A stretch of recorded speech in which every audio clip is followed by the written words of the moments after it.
Assalamualaikum warahmatullahi wabarakatuh. Perkenalkan, nama saya Dina Alivia dari kelas 2 EB06 dengan NPM 202245557. Di sini saya akan mempresentasikan tugas lembaga keuangan yang berjudul Perilaku Pelaku Usaha Jasa Keuangan, Edukasi dan Perlindungan Konsumen.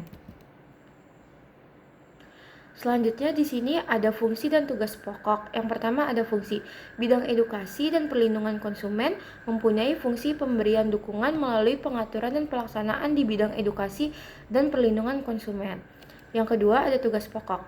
Yang pertama, melaksanakan pengaturan di bidang edukasi dan perlindungan konsumen. Yang kedua, melaksanakan pelayanan konsumen. Yang ketiga, melaksanakan pengawasan market conduct. Yang keempat, melaksanakan pembelaan hukum perlindungan konsumen.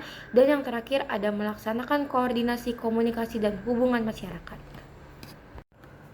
Selanjutnya di sini ada ruang lingkup pengawasan perilaku pelaku usaha jasa keuangan sesuai siklus hidup produk. Yang pertama ada desain produk. Isinya kesesuaian produk dengan kebutuhan dan kemampuan segmentasi konsumen.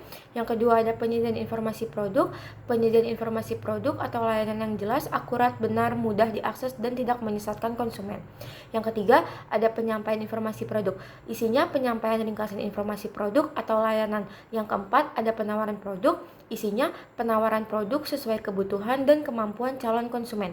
Yang kelima ada penyusunan perjanjian produk. Isinya penyusunan perjanjian baku sesuai dengan ketentuan peraturan perundang-undangan. Yang keenam, ada pemberian layanan produk. Isinya pemberian akses yang setara kepada setiap konsumen sesuai klasifikasi konsumen.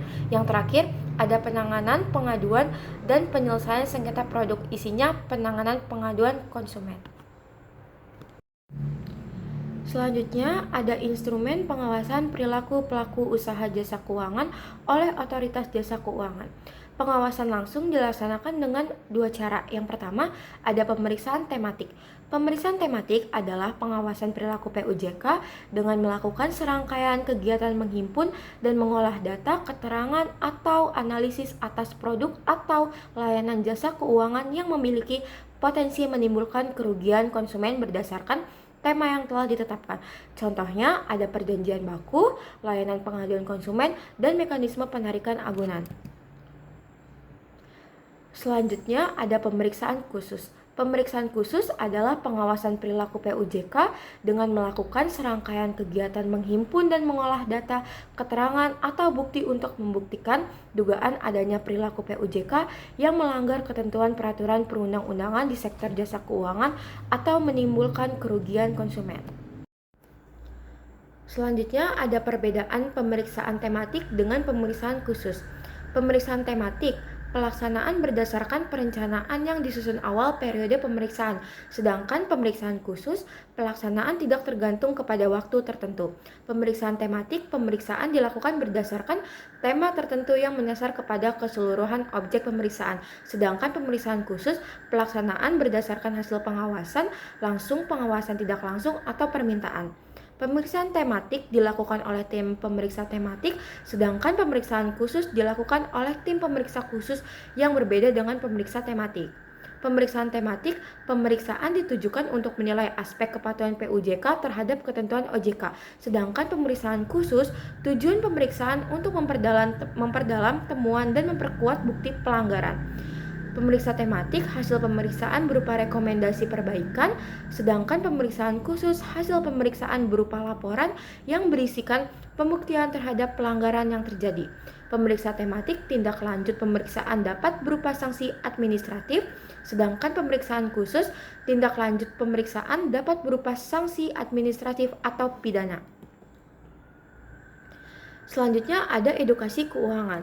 Literasi keuangan adalah pengetahuan, keterampilan, dan keyakinan yang mempengaruhi sikap dan perilaku untuk meningkatkan kualitas pengambilan keputusan dan pengelolaan keuangan untuk mencapai kesejahteraan keuangan masyarakat.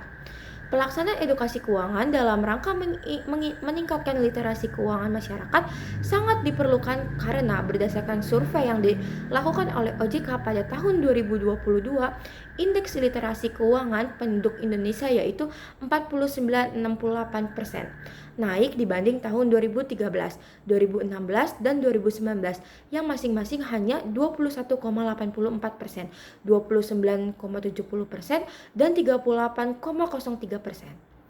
Literasi keuangan memiliki tujuan jangka panjang bagi seluruh golongan masyarakat, yaitu yang pertama, merupakan bentuk investasi jangka panjang yang bermanfaat dalam mengelola dan menjaga kondisi keuangan agar tetap terjaga dan stabil. Yang kedua, meningkatkan jumlah pengguna produk dan layanan jasa keuangan. Selanjutnya di sini ada bentuk edukasi keuangan. Di sini ada pelaksana OJK. Bentuk edukasinya yaitu program edukasi keuangan, waspada investasi, modul sekolah atau universitas. Yang kedua ada PUJK, bentuk edukasinya workshop, webinar, konsultasi keuangan, dan info produk. Yang ketiga ada masyarakat dan media. Bentuk edukasinya kampanye literasi digital, komunikasi edukasi keuangan. Selanjutnya di sini ada perlindungan konsumen di sektor jasa keuangan. Prinsip perlindungan konsumen menurut OJK. Yang pertama ada aspek hak informasi, isinya konsumen berhak memperoleh informasi jelas dan lengkap. Yang kedua ada aspek hak atas perlakuan adil, isinya tidak boleh ada penipuan, pemaksaan, atau diskriminasi. Yang ketiga ada aspek hak atas keamanan data, yang isinya data pribadi tidak boleh disalahgunakan. Yang keempat ada aspek hak pengaduan, isinya konsumen dapat pengajuan komplain dan harus ditanggapi PUJK. Yang terakhir ada aspek penyelesaian sengketa, isinya bisa lewat internet PUJK, OJK, atau lembaga alternatif penyelesaian sengketa atau yang disebut LAPS.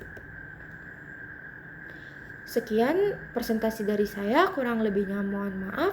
Wassalamualaikum warahmatullahi wabarakatuh.